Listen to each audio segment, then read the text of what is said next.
All right, we're going to switch gears now and turn toward a weather story. Back on Monday, we told you about a new record in Illinois. At the time, the state had seen 196 recorded tornadoes this year, which was a new state record, and now we're up to 200. Could this be our new normal?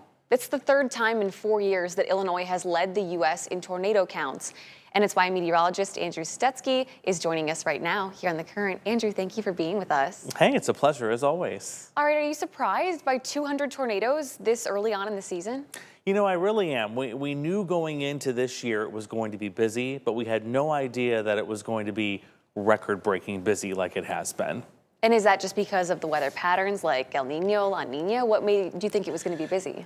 It's mainly because of that, recurring La Nina that was actually dissipating at the time we got out of this past winter. Anytime you get out of a La Nina pattern in the spring, you do anticipate a little bit of an uptick in severe weather. But I think what's been most surprising is where this uptick has been. Typically, we'd associate it with traditional Tornado Alley, Texas, Oklahoma, through Nebraska and Kansas. But this year, just remarkably, a big shift to the northeast with all this activity. Yeah, I'm thinking about central Illinois, even recently, that's just been getting pounded by tornadoes. Is this maybe our new normal when you think about 3 times in the last 4 years Illinois is leading the country? Well, it certainly seems that way. And it does support some of the data that we have looked at that some researchers have done, saying a shift in Tornado Alley has been occurring for the past couple of decades. It's moving more to the east, more to the northeast. But what's interesting is why it shows Illinois in particular. And like you said, you look at some of the tornado hotspots for Illinois this year, a lot of them have been centered in central and kind of east central Illinois, where they have been raked over and over again. And it just seems that it happens that the jet stream pattern lines up just perfectly for that area in particular to get these hard-hitting storms. Some of it, could be attributed to the La Nina fading away, and now that we're in El Nino. But the problem with that is it takes months for those effects to be felt. And that likely wouldn't be something that we would be able to feel until later this fall or this winter. So now we have to go back and look at other variables. Is it just the jet stream or is something else going on? And remarkably, when I was researching this, found out the temperatures in the Arctic right now are actually running substantially cooler than normal for this time of year. So it begins to make you wonder, we've had kind of a relatively cool June. We haven't had a lot of heat this month. Right. Does that cool air coming down a little bit further than it usually does and a little bit stronger have something to do with it? And I have a feeling it plays at least a small part in that. Well, you and I have talked before about how Tornado Alley traditionally is shifting further east and further northeast.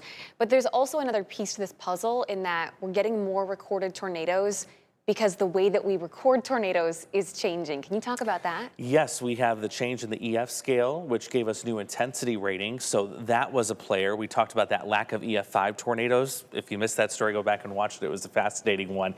But the other thing, too, is not only that tornado scale changing, but think of how many storm chasers we have now. Ever since the inception of Twister in the 90s, and now the new movie Twisters that came out, in the last couple of years, a lot more people are going out and they're seeking these tornadoes. So now that we have more eyeballs on the storm, we're seeing more reports of tornadoes because, a few years ago, maybe 10 years ago, we wouldn't have had nearly as many people out there watching for these things. They could have gone untracked, unnoticed. So now that you've got more eyeballs on the tornadoes, you're bound to have some more reports in tornadoes. So you kind of skew the data a little bit for that aspect. But the fact, that we've got 200 and some tornadoes breaking an average on a yearly average of 54 for the state of Illinois, that's not, I don't think, just more eyeballs on the storms. I think that's definitely more tornadoes dropping down for sure. Yeah, it is shocking to think about the average being a fourth of what we're seeing now, and not just this year, but the last couple of years. And you also think about, as Tornado Alley shifts, it shifts from more rurally populated areas to some of these more populated areas where there are more homes that can get damaged and people to spot them. So as we look ahead to the rest of the tornado season, typically, when does this go until? So this could go for quite a while for us. I mean, we have usually kind of a second bump in severe weather season, September going into October. We consider that our second severe weather season each year. Like we said earlier, we're just getting started with this. We're not even at the halfway point essentially quite yet. So we still have a lot more to go. The ultimate record that we could break The state of Texas holds the record nationally for the most number of tornadoes in a single state per year at 244. We're getting kind of close to that, and with more time left to go, I think it might be a record we challenge this year. Are you seeing kind of the same trend happening in Iowa as well? So Iowa remarkably doesn't have as many tornadoes. They only have, I think, last count about 64 Wow. for the year. So for some reason, it's just the state of Illinois. And whether it's because that's where the ingredients are coming together or that's just where the storm chasers are going, it makes you scratch your head at times. What's going on here?